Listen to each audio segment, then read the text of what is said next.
All right, this is Tom Tresser and Phil Thomas of the Civic Lab, doing a little bit of an introduction to our work in TIFs for Sam Butler and his friends and family. So I got obsessed with TIFs when I was fighting the 2016 Olympic bid in 2009. Mayor Daley and his people were going all out to bring the 2016 Summer Games to Chicago. And part of the reasoning they were using for it is that Chicago was broke. So we had no money and we had no ideas. We had no ideas how to make people prosperous. None. It was a quote from Mayor Daley: "If we don't get the games, I got nothing up my sleeve." A startling announcement of a lack of imagination.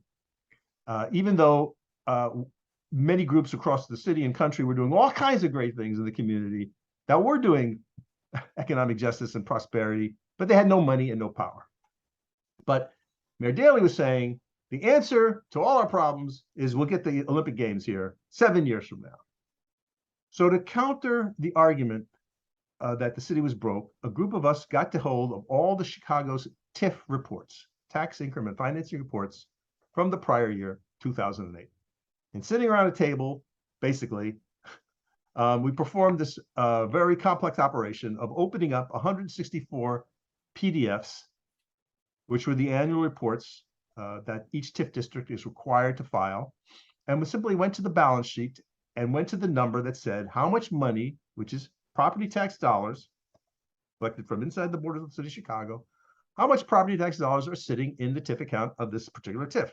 Again, 164 TIFs, 164 reports, very tedious, and yet pretty powerful to do, but no organization in the city had ever done it before. So there we did it, and we found that was $1.7 billion sitting in the TIFs. What? Wait a minute. Hold the phone. We're not so broke, are we, Mayor? We don't really have to have these games, which are going to actually destroy the city 7 years from now, like putting on a party, basically, for a couple of weeks. That's going to cost the taxpayers maybe $15 billion if we were lucky. But we don't want to do that. That made no sense. Let's just talk about the money that's sitting in the bank account right now. Almost $2 billion. Let's figure out what to do with that. That's a pretty good conversation. Let's have that conversation.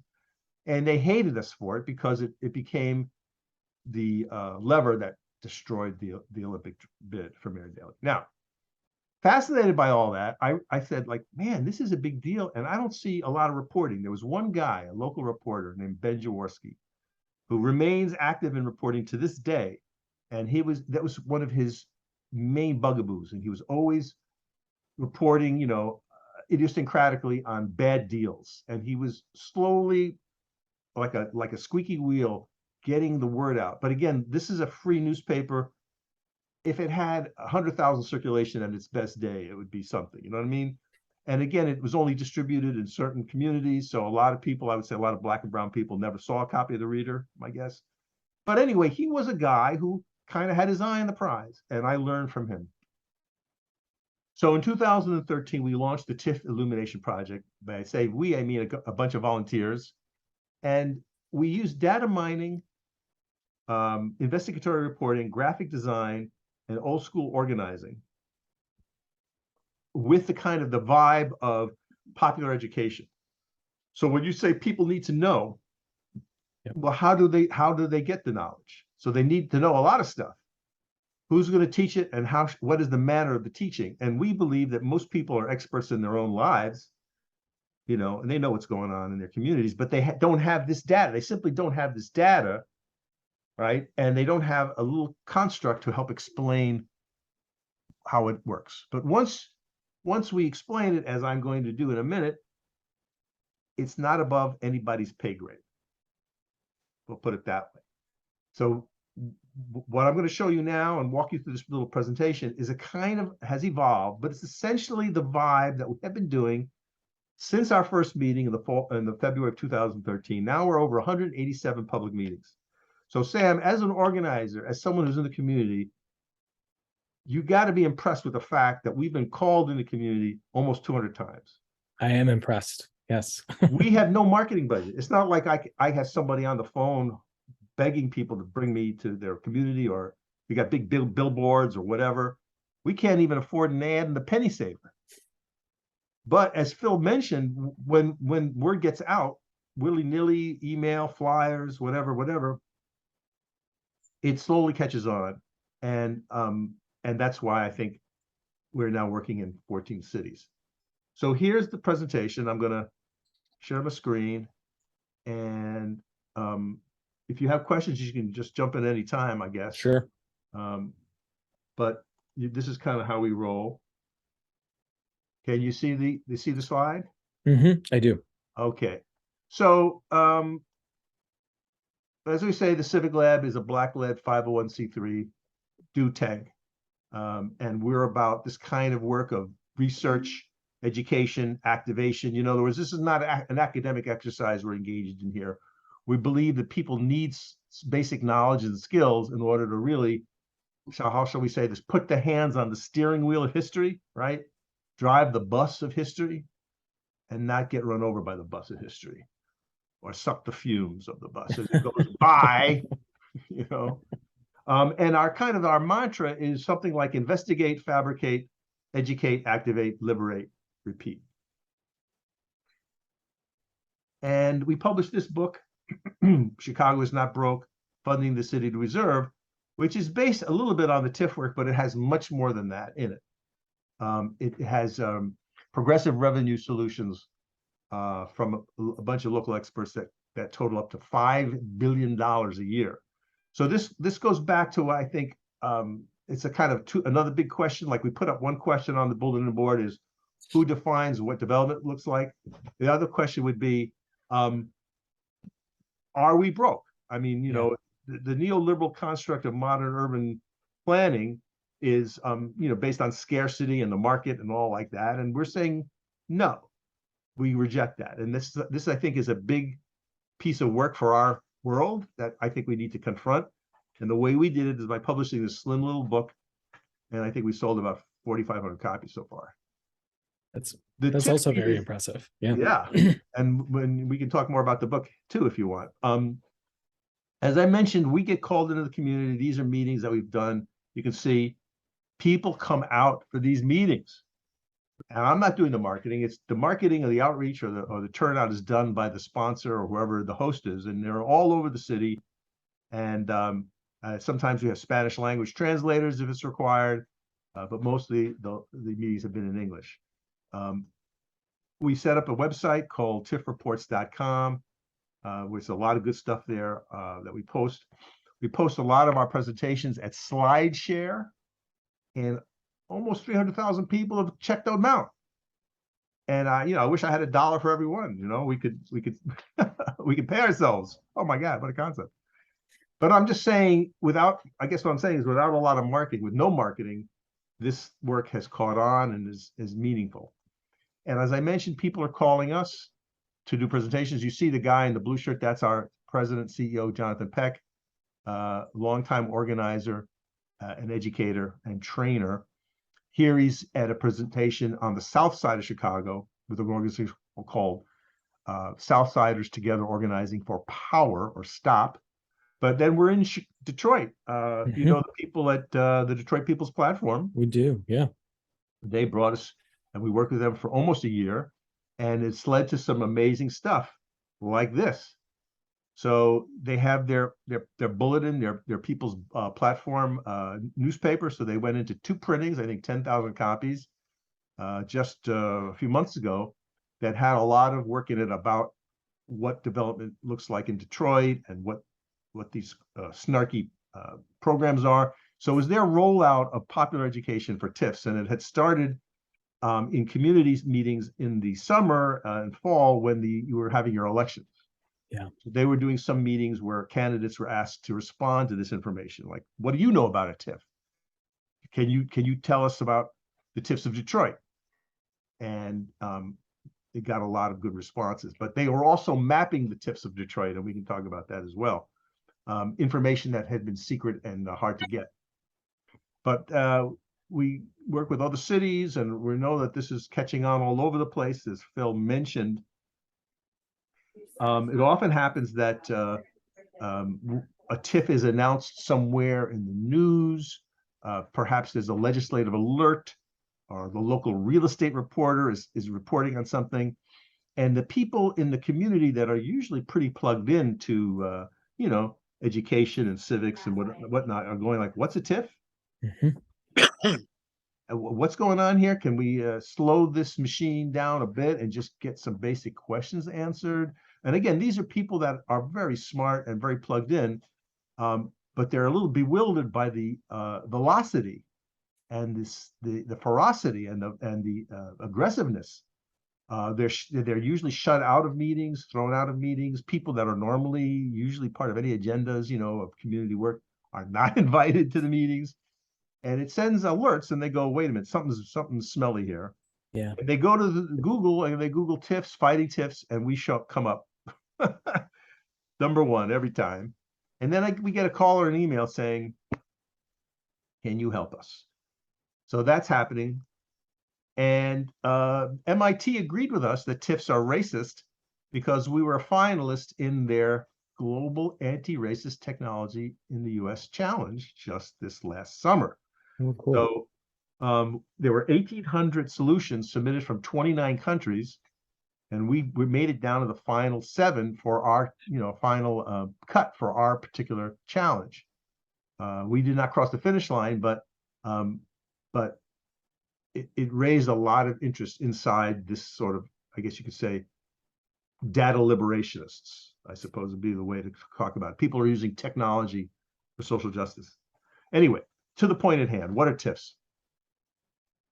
They're created by state law, and then you can just have a TIF in your municipality. So in Illinois, the statutes came in the late 70s, and Chicago got its first TIF in 1986. Why do we even have these things? They're designed to put public money behind some business project in a blighted area. But as someone who's got a lot of experience in that work, I would say we got to pause there and ask the question, who blighted who? But that's a loaded term, but that's what the statute says. We have a menu of 13 points. And if you can show 5 of them being present in your community, congratulations, you're blighted. And now you can make a TIF there, or your city can make a TIF. And is that, sorry to interrupt you, that threshold of 5, like, is that written into some Illinois state law? Yes. Okay, so that's a very specific number. Yep, got it. So the law shows the 13, I don't know, I think it's 13 factors, and you have to have 5 of those. Okay. And depending on which ones, your TIF can be designated a developed like a more of an industrial type of a TIF, or more of a residential TIF, or what they call a conservation TIF. But still, you have to prove the factors. And what I'm going to show you is that, at least in Illinois, and I think for most jurisdictions in America, it's so elastic that there's a consultant crew. There's a kind of a TIF industrial complex. I'm sure you're familiar with these people who get hired to create the pro forma documents that are needed to create the program, the TIF, or get the subsidy. And basically, this is so flexible that any place in Illinois, and I would venture any physical place in America, can be proved up through this bullshit. The other thing that they require is what they call the but-for test, which says that but for this public money, you can't do your project, which is another way of saying the market has fled. The market doesn't want to deal with your shitty, blighted black, brown community, basically is what they're saying. But what does that mean? It means, well, the developer's trying to build something in this so-called blighted community, like a little strip mall or something, with the dry cleaners and a sundry store, whatever, floor shop, whatever, and it's going to be, $5 million for me to build this little, property. And based on that, I'm going to charge such and such a rent, and that's my business plan. And I've got $1 million of my own money, but I need a construction loan, to make it happen. I need to go to the bank and get 4. And the bank is going to say, hey, Tom, good for you. You want to build this nice little mall, but that's a shitty community. They're going to rob you blind. They can't, the people can't afford your products. You know what I mean? It's not going to work. So we'll lend you the money, but we'll do it at 25 points. So if you want to take the risk, it's on you, but we got to protect ourselves. And I'm saying, what? I can't do that. If I took that loan, I'd have to charge, $10,000 a square foot. Only Cartier's diamonds could go in there. That's not the kind of services my community needs. So I wonder, can anyone give me some free money so I can build my little mall and have my sundry store, my dry cleaning, and my floor shop in this so-called blighted community? And the answer is yes. If there's a TIF there, we'll give you 30%. Oh, now this deal becomes a little more doable. You see what I mean? Mm-hmm. But this but-for test is never actually, it's like, how do I vouch for it? Like I show this the city when I file my paperwork. Well, I tried to go to the Chase Bank, so here's my loan work, that they gave me, the deal sheet that showed that they wanted to charge me, 42 points of interest. We don't know. But basically, we think these two triggering conditions to make a TIF are so unprovable and so implausible that it undermines the entire validity of what they're trying to do. Now, once your TIF is in place, though, how does it work? It captures all the incremental property tax values of all the properties in the TIF since the TIF is created. And we'll talk about that in detail in a minute. And it's for 23 years, mostly. So it's a kind of a crazy, like a biblical generation, Josiah begat Mordecai, begat the TIF, and it lasted until, the next generation of people shall come to the earth.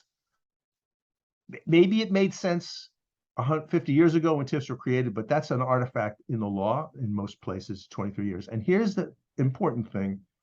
It's only for hard costs. It's only to build something. So if your definition of development, this goes back to our fundamental question that we were asking, what does it mean to have a developed community? If in your formulation, you're saying, well, you know what, we need some more teachers in here. We need some more nurses or librarians or whatever, artists. Remember us, the artists, the guys who work on the different programs after school? We would like to have more coaches for the park district or whatever. TIFs can't help you. They cannot be used for those people. The TIF can possibly be used to build a thing, but not to staff it. Right. So that is a huge, big, like, stop and press pause right away. But it's rarely done. This machine just trundles on without any of these fundamental questions being asked. And then finally, and in Chicago, this is a really big deal, the TIF money is supposed to be used where it's collected. So if we have all these TIFs all over the place, in rich communities and poor communities, the TIF money cannot go from the poor to from the rich community where it's collected down to the poor community. It's the opposite. Money flows out of the poor communities and money stays in the rich communities. So this is what we call anti-distributional, and that's the fundamental basis for our claim that this is a racist project and really can't be reformed. So now I'm going to show you a real TIF, and this is how we talk about it. And you can stop me at any point if this is old hat to you, but we want to make sure that the people watching this presentation, whether it's in person or online, really get how this increment stuff works, because it's Absolutely. kind of essential to your understanding of whether this makes sense for the body politic. So this is a real TIF created again almost 25 years ago.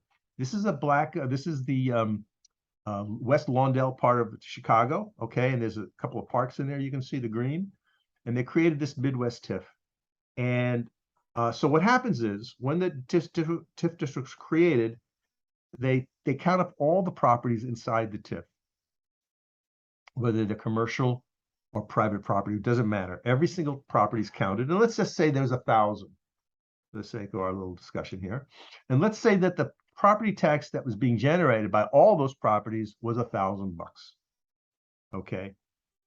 That's an important number, and we call that the base. So the base is an important thing to hold on to in our discussion, because the base is the money that's going to fund units of government, right? So this is the famous diagram. You've probably seen it a million times. but it's important to really understand what it's telling us. So the first thing to notice that in Illinois, the amount of money that's going to those units of government, that $1,000, is flat. So there's no increase for inflation or cost of living or anything. So if those 1,000 properties are sending $1,000 to fund government today, 23 years from now, when the TIF concludes, it's still going to be $1,000. So what's wrong with that, Sam? Why is that not a good thing? Well, like you just said, it doesn't account for inflation. So point number one is it's worth less than it was 20 years prior when it was created. Yeah. So if the units of government are relying on the $1,000 from this little part of the city, to do its business, and it's 23 years later, I mean, the price of chalk, the price of labor, I mean, everything has gone up. Who knows how much? How many orders of magnitude? So that's the first public policy issue that we encounter. Now, this is how this thing works. So now it's year 5 of the TIF. Okay, we're 5 years into the future. And because there's some new properties that have been built, and maybe property values have risen inside those boundaries of the TIF, instead of $1,000 being generated by the TIF, by the properties in the TIF, let us say it's 4,000. What we have to do is to calculate the delta between the 4 and the 1, which is what? What's the difference? 3. I mean, 3. Yeah. Right. Simple calculation. That's the increment. So when we're saying tax increment districts, we're talking about that $3,000, 3,000 above that base. That's what goes to the TIF, not to the local units of government. And it's kept in a sequestered fund. Now, let's say it's over here in year 20, it's like way in the future. And maybe things have continued in a nice way for that little part of the city. And now it's 15K. What's the delta now? 14. Exactly. So this operation is performed on every TIF every year for the life of the TIF, with that money going not to the units of government that are supposed to get property taxes, but instead going to this thing, this completely artificial thing called the TIF, which has its own bank account, which, as I said, is controlled by the mayor. Now, the golden part of this little triangle here, which is on year 23, if the TIF is allowed to die a natural death, or sometimes it's prematurely killed by the act of the mayor and its legislative body, in this case, our city council, TIFs can end early. But when the TIF goes away, now all the money that's being collected inside the TIF, well, the TIF is gone, the former TIF, let's say, returns to the units of government in the way that their taxes are prescribed. Okay, so another way to put it is this way. The blue, the base, is part of the budgeting process and is public. Therefore, we say is on the books. And it's amenable to scrutiny. So when the mayor puts together his or her budget, for next year, so now Mayor Lightfoot is engaged in this process for the 2023 year. Budget hearings are being held, and very soon, within maybe 3 or 4 weeks, the city council will vote as is required by law, and we will have a 2023 budget. So this is the time, I guess, but now and maybe the last 5-6 weeks, whenever she started going public with the numbers, if you're somebody who's really in the know, is connected, maybe you're a big housing activist here in the city, you kind of maybe knew where that was going, maybe before the public did. Your opportunity to intercede is narrow. You've got the 4 to 5 weeks to raise some hell or to give applause if you think the housing budget is a good one, to shore it up, through your actions, through op-eds, through organizing, through meeting with the aldermen, whatever is on your plate to do, that's when you do it. And then you're heard or ignored, the budget is passed, and we move on, right, to the new year. Well, Tom, since you mentioned both the budget process and Lightfoot and TIFs, where what's her latest proposal? Well, we're going to get to that in a minute, but she wants to basically redo part of our LaSalle Street business district, where TIFs were used in the first place to build office towers. Now she wants to use TIFs to reconvert them to luxury housing units. So talk about a crazy perversion of this program. So that's why we say the TIF money goes to the mayor and it's off the books. So any planning process, any planning guru, any good government person, anybody, and it could be left or right. Doesn't mean this is League of Women Voters all the way to very libertarian leading organizations don't like this, because this is a slush fund. This is not good public policy, and therefore we say it's a slush fund. Now in Chicago, the losers in this process are the units of government that rely on property tax, not 100%. I mean, each of these units of government obviously have many other sources of revenue, but property taxes are a big deal. And it's always the case that your local public school system rely heavily on the property tax to operate. And in the case of our city, they're supposed to get 56 cents of every dollar. Is that so for Detroit? Well, I mean, the exact mills, I don't know off the top of my head, but yes, I mean, like they come from property taxes. Yeah, and I would say the national average is on the order of 60 cents. And this again is a separate racial justice issue that is being litigated in many jurisdictions. Yes. If your state has a shitty income tax, which is the case of Illinois, we have a very regressive income tax. That forces your jurisdictions, your schools, your county, your cities and villages to rely heavily, overly heavily, on property tax to fund their schools, which is what happens. So in the state of Illinois, the state funds maybe 45 cents, 45% of public education, where it should be, more like 60 to 70. That in many people's opinions. But since it's not so high, you end up with this terrible discrepancy between poor and rich communities, and they could be very close together geographically. But if your community is got a lot of wealthy folk with expensive homes, whatnot, and a nice mall and other places that are throwing off a lot of property taxes, your schools will look like college campuses. And all you have to do is get in your car and drive, 40 minutes north and 40 minutes south of where I'm sitting right now, and you'll see in the near suburbs, their college campuses lack for nothing. But in the parts of Chicago that are black and brown, it looks like a bomb zone. The kids are learning in the coat closets. You know what I'm saying? There's 35 kids to the classroom. So if we have a situation that is already corrupt and racist, then what we're talking about now is even going to amplify that. So basically, this slide says these are the losers when the TIF comes to town. When $1 of property tax goes missing, your red alert should start to chime. It should be like, wait a minute, we can't have this. And the proponents of TIFs often will present TIFs as like magic money, like it's just found money. It is money that we wouldn't have.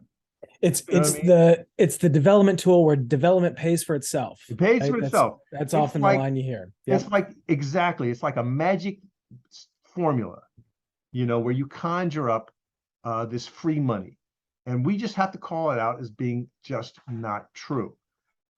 And we're going to get further. We can get much more detailed into that. But this is just we're just trying to set this up. Now, here's what we talked about: the TIF stuff, as I mentioned, the blighting factors. These are the 5 that are used most often. But again, as to the point about the elasticity of these words, when they were making LaSalle Street, that's our Wall Street, a TIF district, the guys who doing the study walked around and saw cracked sidewalks. Okay, that satisfied the condition of code violation. And the fact that some of these office towers were not 100% occupied said, oh, we have excessive vacancies. Yeah. We say it's excessive. Oh, good. Check that off. Great. This is a TIF now. So now here we are. How many TIFs are there? In 2020, Chicago had 136 TIFs. So now we're starting to move from the more like backgroundy, you know, understand the basics, to now we're just reporting at this point. And when we do this part of the meeting, Sam, we make news every time because the people in the room have never heard any of this before, not from anybody. So for the next little part of the meeting, we are basically making a headline with every slide. So here we are in 2020, Chicago had 136 TIFs, and the suburbs outside of the city of Chicago, but in the county of Cook, had another 311. And there's the map of it. And what the heck, 30% of Chicago is in a TIF, or is covered. And you can see they touch each other. And that's because TIF money can move from one TIF to another. So now we've got a scam inside of a scam. So And do yeah. they have to be contiguous? As long as they touch, they can move one TIF away. They can't jump like They checkers. can't jump, but as But long as they But they can slide. Yeah. From one TIF to another. Okay. And as you can see, some of the TIFs are quite large. So that means that if I'm living in a community, you know, like say, look at that large green TIF, you know, to the side of the central west part of the city. If I live way off to the side of that TIF, my money can fly all the way to see the blue TIF that's touching the top of it. Mhm. That could be 20, that could be 10 miles away. I mean, those two TIFs are quite large. And again, you would have no way of knowing that. All right, so again, we kind of use humor at the Civic Lab, and I'm a big fan of monster movies. So, you know, the scientist creates the monster, right, from the dead body parts. And he says, don't worry, I got him under control. He will serve me. And then guess what happens? The monster runs amok. He breaks the scientist's neck, and then he sets the village on fire. Oh, well, that's the same image of TIFs kind of run amok here. So as I say, 136 active TIFs, 2020, they stole $820 million. So that little operation I did, you know, with the TIF there, you know, the west side, you know, we were pretending that the TIF took, you know, $13,000 in 1 year. That operation carried over 136 times in the real TIFs that are operating today, resulted in $820 million being put into the TIF piggy banks. And the TIFs also spend money. So this is the other side of the coin here. People are making money off these things. Projects are being built. Things are happening that were publicized and unpublicized. And the question is, well, where is all this money going to? Where has it gone? Some people are obviously making money and getting jobs. That is very deep down into the weeds here to try to get a good handle on that. And since TIFs came to Chicago, we tracked $10 billion. So imagine if that $10 billion could just show up like magically, like we could just replace it or something, you know what I mean? I'm not saying you can solve all your problems with money, but you could certainly solve a lot of them. Yep. You know, if we had all of a sudden 10 billion new dollars that just sort of materialized and were placed at the people's disposal tomorrow, well, that's all. It's all our money. I mean, it's just it's over time, but it's just our collective property taxes that have been scraped away and been used by this abusive program without our knowledge, consent, or approval. Now, again, the politics of this, you have to understand, is electric, or I would even say radioactive. And as Phil was saying earlier, we kind of get into trouble here because we're the only ones who dare poke this bear. We're the only operation that is daring to step on the electrified rail of TIFs. And you would be doing the same thing if you decided to follow us in Florida. But as I said, Mayor Daley II came into power in 1980. In Michigan, Detroit. Oh, I'm sorry, Detroit. I was mixing you up with somebody else. That was last week. That was last week. We would have a very tough time doing this in Florida. That is true. That's Yes, true. yeah. That's for sure. So Mayor Daley came into power in 1989, and someone in his shop quickly realized this was the goose that was laying many, many golden eggs. And you can see the TIFs increased like at a 45-degree angle year after year after year. Now he leaves office, and we get a new mayor, a new guy who's also a creature of the financial markets, a real operator named Rahm Emanuel.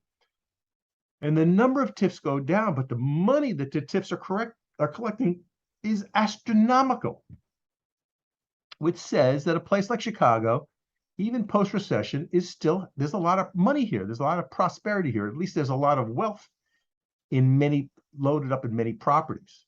And when TIFs collect all that, here's the result. And we think that is one of the reasons why TIFs remain a politically explosive topic to pursue, because you're messing with somebody's power. You're saying, well, you're pissing off. Sorry to interrupt. You're pissing off both the political machine and just the growth machine all at the same time. At the same time. So when you say the growth machine, that's not just the developers, but the lawyers that work for them, the consultants, the engineers, and of course the construction companies and the banks that finance them. That's the cabal that you're speaking about. And then they're backed up by sort of the planning departments of the local agencies and even the local universities that teach urban planning. They're all trapped in the same echo chamber. And we're trying to bust them out of that by saying, this is not the way to do development. Whatever you mean by it, let's abandon this model, because this is only making a few people very, very wealthy. And I would add here, Tom, excuse me, those years of that explosion of TIF dollars also coincide with a unprecedented closing of our schools in these South and West Side low-income Black and brown neighborhoods. Mm-hmm. So that you really see the impact of those billions of dollars cumulatively lost over the years, resulting in this idea that development has to come at the price of schools.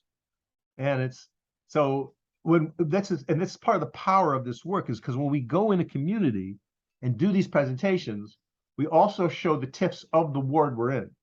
So that's not part of what I'm showing you right now. But if we were in, your ward, and you live on the South Side, Ward 19, we would then add a map of the ward and show the TIFs of the ward and tell you the complete history of the TIFs of that ward. So if you have 5 TIFs in your little area, we'll tell you how much money they took since they were created. And it's a big number.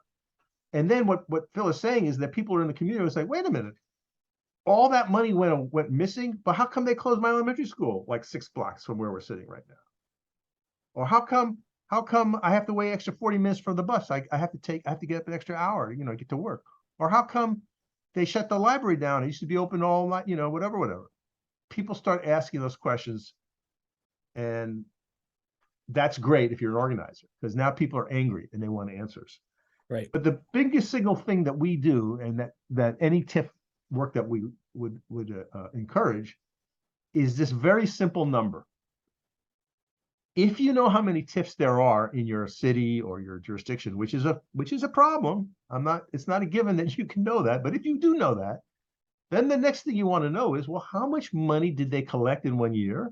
And most importantly, how much money is sitting in those things right this minute, as we close business of our year. And this number I'm going to show you is the biggest thing I think our little work does for the civics of Chicago, by releasing this number pretty much every year for the last 9 years. And when we get to this part of the presentation, you can imagine the people in the room are like, yes, we want to know that number. Yes, that's a really good number to know. So for the answer for 2020, at the end of 2020, almost $2 billion. So I always ask, has anyone ever heard this number before? Again, 186 meetings. At no point did someone raise their hand and go, oh, yeah, I knew all that. yeah, that's old news. No. In no instance did anyone know this number. So now people are saying, like, wait a minute, hold the phone. You're saying that there's almost $2 billion of Chicago collected property taxes sitting somewhere right now in the middle of COVID, when Black and brown people are dying 5 to 1 against whites, when my public school just closed, they shut down the music program, There's no nurse in my school. My children are learning inside the broom closet, down there. Wait a minute. Upset, anger, questions. I guess that's, questions that need to be answered, Yes. which we can't answer on them at that time. Well, we said, okay, well, that's the city of Chicago. Let's talk about the state of Illinois. This is not a Chicago thing only. We do the numbers as well, and we tell you that in 2019, there were about 1,400 TIFs across 580 municipalities. So as an organizer, as someone who's trying to make something of all this is very good news, because I have now 579 allies, or 579 sets of allies across the whole state. This is not just a Chicago thing. In other words, this is everywhere. And in the last year we looked at it, the whole state, TIFs across the whole state, took $2 billion. And since TIFs came to Illinois, it's almost $26 billion. So again, the state has been putting forth a lot of rhetoric that the state is broke and they had to renegotiate contracts with public sector employee members, retirees, right? People who retired, in 2006, 7, 9, 10, whatnot. And all of a sudden, politicians were going back to them, you greedy fucks, you're robbing us, your pensions are eating too much money. We're going to have to renegotiate. And the retirees are saying, wait a minute, we didn't collect Social Security. Our whole deal was we took government work knowing that we would get a good pension. That's the deal that we made when I worked for you from 1970 to 1990 or whatever it is. You know what I'm saying? But the politicians in Illinois, with the power on their side, collectively renegotiated many public sector employees, and their benefits went away. They lost a lot of, significantly to people, retirees, had to take that hit. But there was no conversation at any time. And again, this is a defect of our public sector unions. They should have known this. They have massive staffs. I don't know why they have to learn it from me, but they should have said, wait a minute, we're not going to have any of our members or retirees give up dime one until we get all this TIF money back or whatever. You know what I'm saying? Do we have an accounting? All right, if that's Illinois, what about the whole crazy country? So this is where what Phil was saying earlier, we were talking about a national illumination. We're very interested in trying to cobble together some kind of squad, coalition, what have you, task force. It gets to the bottom of this because there is no national accounting. You cannot find at the Treasury Department in Washington or some think tank like the Brookings Institution or the Center for Bullshit Economics, you can't find anybody who could just simply answer the question, how many TIFs are there in America? Right. Why is that such a difficult question to answer, let alone how much money are they taking, who's getting it, what's the trend? Is Illinois better than Iowa? Is Iowa worse than Wisconsin? Is there a certain kind of project that TIFs are sort of trending towards? Like I could tell you off the top of my head, yes, the answer is yes. It's distribution warehouses. So that's the current flavor in development. People are saying they're seeing the explosive growth of essentially Amazon and programs like it, especially under COVID. So like a lot of things in the world of fads and funding, development money, investment money is chasing giant mega distribution centers, buildings the size of 10 football fields. And they're using TIF money all across America to do it. And they're selling that to their local governments and saying, that's what development looks like now. If you don't have an Amazon warehouse, you're screwed because the guys 5 miles away are going to build one. Anyway, we estimate that there's about 40,000 TIF districts extracting $40 billion a year. Every single year this thing goes on. And if we say that public schools are supposed to get 50 cents of the dollar, America's school children are being robbed of at least $20 billion a year. So that's kind of the end of our main presentation. We then segue into what we call TIF policy issues. But I think that's probably enough, for the grounding. I'll just stop it here, and I'll leave the recording on to engage with questions or other comments that you might have. But just know that there's a section of work here where we talk about the structural policy issues. And I already Yeah. hinted at one, which is this is non-redistributive, which is Right. called racist. But anyway, that's kind of what we wanted to at least put on the table. Yeah. Well, I mean, it's all impressive to say the least. I mean, in your conversations with CDAD and People's Platform, I mean, like, are you guys in conversations about how we could bring this study to Detroit? Yes, that's what we did with Detroit People's Platform. We trained them, and they're creating their own TIF maps. Okay. So they Okay. are into it. And so I encourage them to seek major funding. And so maybe you could call, if you know Linda, I do know Linda. Yep. give her a call and just say, do you guys want to partner on this? Or where is it Yeah. at? Or where's your head at? We'd be happy to come back and engage with you or a larger coalition, and we would charge for that. But Okay. but sure. So yeah, the first question is, well, how many TIFs are there in Detroit? They kind of have a half answer, because some of the TIFs are required to report, but the brownfield TIFs are not required.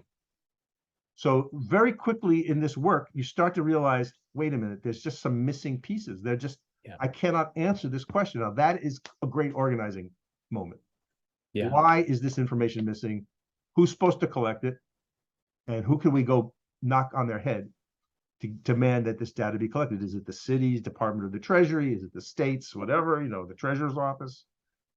Yeah, I mean, I'm glad you guys have already touched on the brownfield TIF conversation with them, because I was going to bring that up as well, right? Because I do think, like, one of the challenges that we're going to face here in Detroit is, of course, the reporting requirements. And technically, brownfield TIFs are supposed to submit reports to the MEDC, Yeah. which then in turn are supposed to report it to the state legislature. I don't know to what extent, if any, that's actually happening. Well, I mean, at least this is a year and a half old. They're not. So Yeah. we tried, and so then we looked at the TIFs of Wayne County, and many jurisdictions holding TIFs are simply not filing their paperwork, so they're out of compliance with zero consequences. Okay. So we have a report done from 2014 that found over 1,000 TIFs in the state of Michigan, which was taking about 20% of all the property taxes across the whole friggin' state. But it was just a guesstimate, because some number, and I'm remember it might have been as many as 40% of jurisdictions simply were not reporting. Now that's a press conference. That's a group of activists in front of the state capitol, with children and nurses and teachers and angry taxpayers waving their tax bills with signs that say, "Where's our money?" I mean, that's a no-brainer. Yeah. That's terribly embarrassing. That's the League of Women Voters and the Libertarians. They're all together at the state capitol. Where's our money? We want to know the following 10 things. Whoever's job is it, the state treasurer, the Department of Economic Development. In Illinois, the statute says you must have a document, and I'm going to show you what the document looks like, just so you can see. Because it's a pretty good document. And again, this is a state law. And I'll share my screen again for a moment.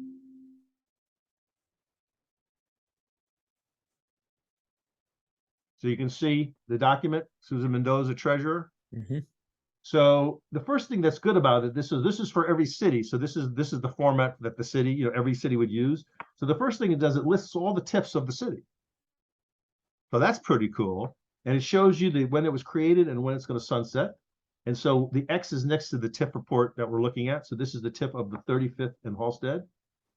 And here's all the TIFs of the city of Chicago. The ones in yellow are going to sunset at the end of the current year.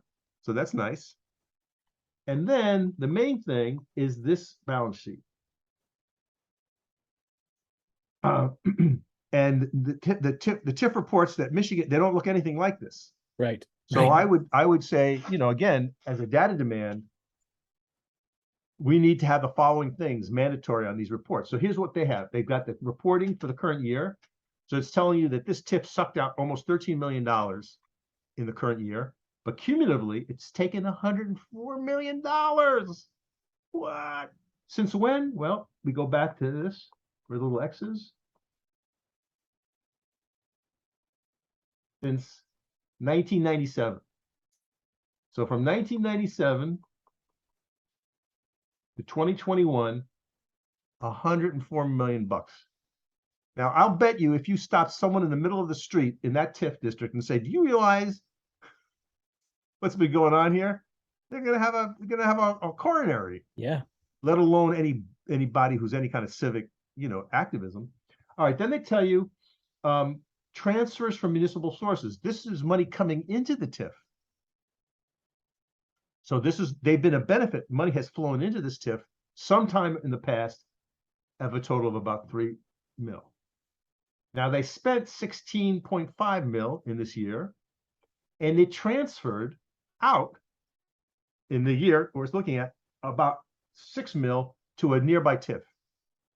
We don't know which one yet. We'd have to go back to that map and look at the TIFs that touch it. But that's what that line item means. When That's it talks about transfers to municipal sources, that's that means it another went to a TIF. nearby TIF. Now, it's Okay. distribution of surplus is yet another weird thing of the law in Chicago and Illinois. The mayor can declare a surplus under vague rules and just say, "I'm going to now grab that money and put it back into circulation." Right. Which proves that it's a slush fund. And our current mayor, Lightfoot, has done it in each of her budget years.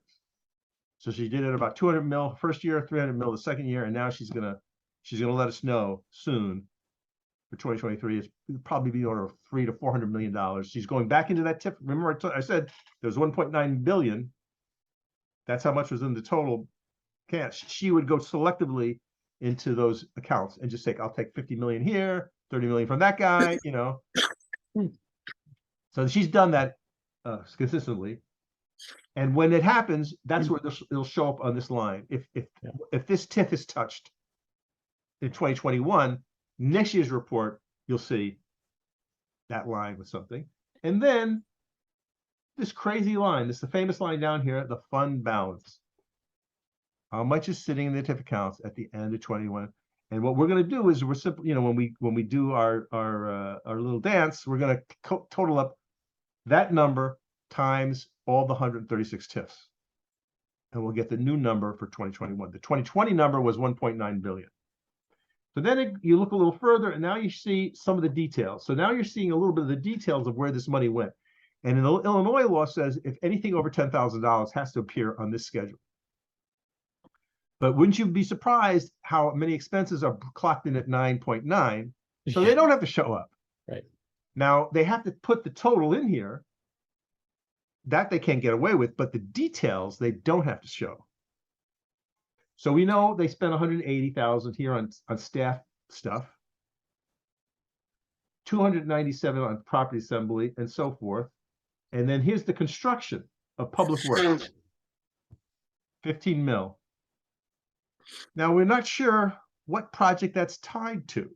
So we have to know a little bit about the history of the TIFs of what projects this TIF is responsible for to know that $15 million is for what? Is it for the school that was being built there? Or is it for that housing project that was, you have to kind of connect the dots because they don't do it for you. Now you move a little further down and now you get a little bit more detail about the vendors. So the biggest vendor here is Passion Construction, got 11 million. But I'm not sure, again, I'd have to backtrack and look at some more documentation to find out why was this TIF created? Oh, it was for this mall, the mall that was built. We're paying back Passion Construction for that mall. That's what this is. Or no, that's not the mall. It's because they're building a L station. That's why they're getting it. Or they're doing a lot of street work. They're putting in new sewers or something. It's not obvious. And if I can quickly interrupt, this form and the format of this, right? And like what's required to report, et cetera, that is in state law. That's a state law, right? Because this law is filed with the comptroller. Okay. And at the All end, right. at the end of the document, there's going to be some other stuff. This one's a little larger than normal. There's usually about 35 pages. Somewhere at the back of this, you'll see the state like a balance sheet. So they hire an accountant. This is this firm, Prado and Renteria. They are making a lot of money from auditing 136 TIFs. They're big fans. And then somewhere there's some more current things. Here's the notes. So now here's where you'd have to go to find out where's that money flowing to. You have to read. Ah, here we go. The city declared a surplus in the amount of $7 million. These funds were sent to the Cook County Treasurer's Office to be redistributed to the various taxing agencies. And then here, there's the other thing that we said, the transfer, 5.7 was transferred to the Archer and Western TIF. That's the answer. So this TIF sits next to the Archer TIF. And it was done for the renovation of a field house, a Park District field house. So now we're getting into this thing about, well, wait a minute, TIFs aren't supposed to be for city development infrastructure. They're supposed to be for businesses that pay property taxes. So now we're finding TIFs being used for all kinds of things, which is, again, is not what it's for. So that's, and there's usually a map of the TIF in there somewhere. So usually toward the back. And just to show you,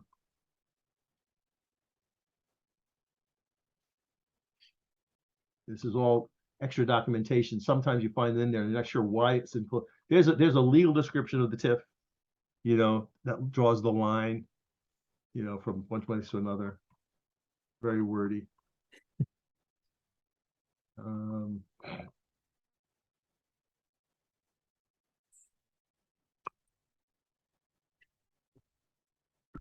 Some reason. Oh, there it is. Okay. So the city puts that map in. Yeah. Now there are several agencies in the city of Chicago that create their own TIF maps. The county clerk has one, and a few other places have assembled their own mapping software, and you can go to that spot and sort of see where all the TIFs are. But this shows you the strange lines of this TIF. They carved out this, and they went up these two major thoroughfares, the business districts here. Okay. Anyway, so that's part of the process at the beginning to find out the state of the data. And as I say, in Michigan, it's pretty bad. Yeah. Yep. Yeah. Because I was just gonna say, I mean, I've never seen a form with that much detail that you just showed, right? So does GASB 77, the General Accounting Standards Board, their directive number 77, does that affect any of this? That's a very interesting and astute question. We were part of a national movement to include TIFs. They were not included. Okay. All right. So I think it is a gray area.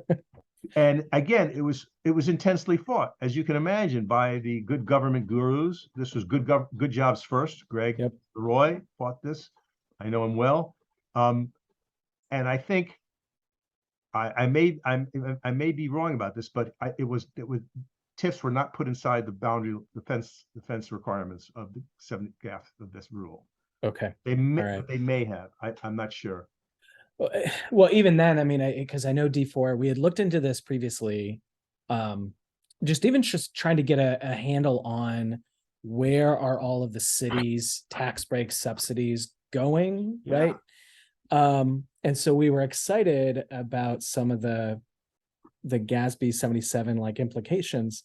But I think the last time we looked at a city budget and we were, I mean, I just remember that day, like we got the report and we're like, oh, we can't wait to like break down all the subsidies. And we looked at it and it was just a single line item. It was just like, here's the full number without telling you what project, without again, any detail. These are data demands that you would educate your people about. Yeah. It's like imagine you're trying to balance your family's checkbook and you can't see the checkbook. Right.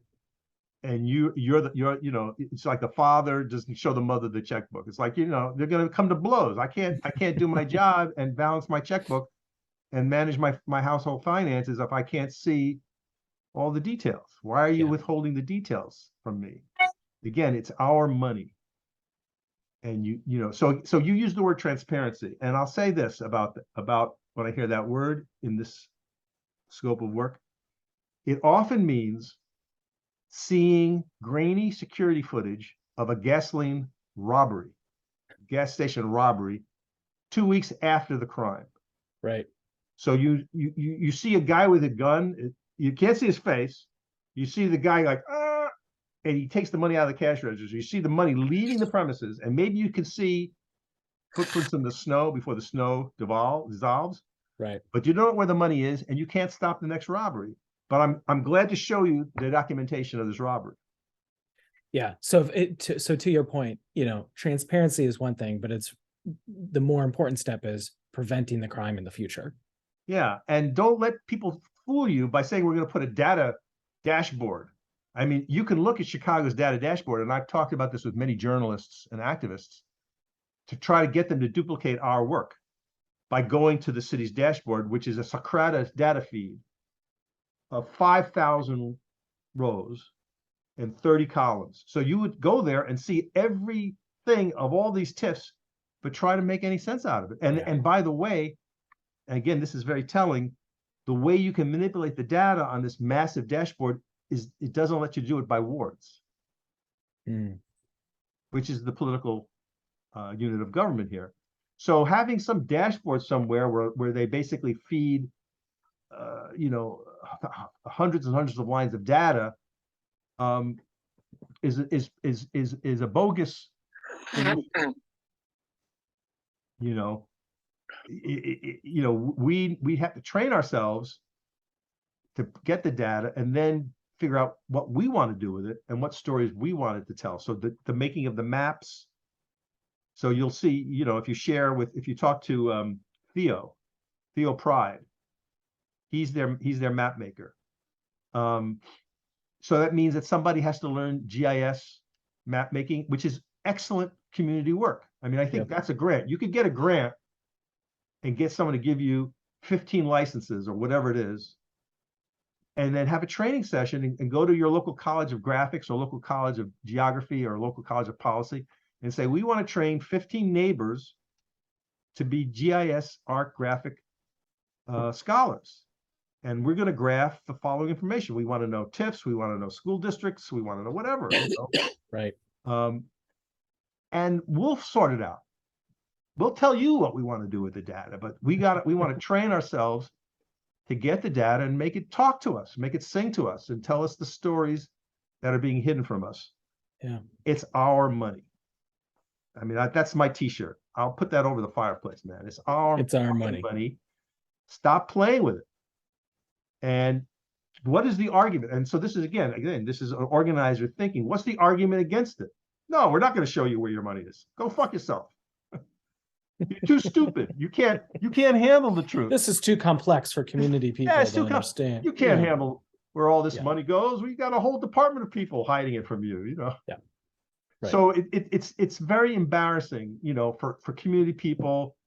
Like I even counseled one group to turn their teenage future accountants of America, from their local high school and have them show up at City Hall with magnifying glasses and adding machines, like with the tape. Yep. And they say, we have 20 high school students ready right now. Show us where the data is. They'll go in and they're equipped. I mean, I show them take them to the papers, please. I can already hear some Detroit City Council people or maybe some folks from the DGC saying like, in your example where you're like the delta between $1,000 base and it gets up to 15, right? Some of them are going to be like, well, if not for the TIF, that tax base would never have gotten to 15 exactly in the first place. So right? this is where we get into that third part of the presentation that we didn't have time to go through, but we'll answer that question, Sam. We have the answer to that and many more. But I just wanted to kind of lay the table for you. And the invitation is, if your organization wants the training and to lay out all the policy issues and our answers to that question, bring us to Detroit, virtually or physically. Yeah. And we'll train and pass this perspective and this way of thinking on to you and all your allies. And at this point, we did it all on virtually with our friends at Detroit People's Platform, but I'm ready, and I think my colleagues are ready to go to be in person and to dialogue in a room with some human beings. Right, Phil? Absolutely. Yeah. And connect people now. I think there could be a really strong kind of groundswell, coalitional kind of Absolutely. energy there. yeah, It's needed.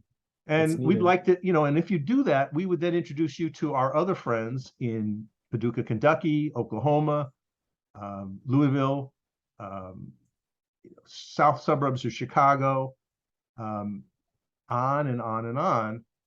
And we want to be part of a national table. We want to all, sort of have the same level of knowledge and aggravation over this. And then the question is, can we approach a major funder, like I'm talking the Ford Foundation? I'm talking about, this is a multi-million-dollar operation, because we're trying to track and account for $40 billion Right. annually. Right. So certainly it's worth something to have some kind of entity, some kind of instrumentation, some crew that are connected and are working in concert, to churn this out on an annual basis.